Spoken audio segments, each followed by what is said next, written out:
This tutorial is going to show you how to easily create a simple drop-down list in Word. First of all, you are going to need to make the Developer tab visible. Click File and then Options, and in the window that appears, click Customize Ribbon from the tabs on the left. In the frame on the right, check the box next to Developer and click OK.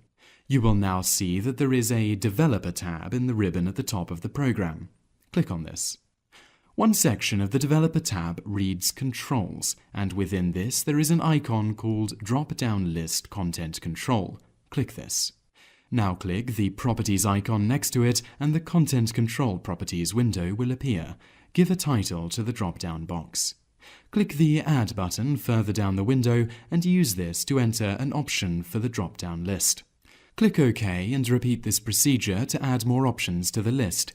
Here we are just adding 2 more options. Finally, click OK and the drop-down box will have been completed, and that is how to make a drop-down list in Word. To test that it works, just click on it and select one of the options.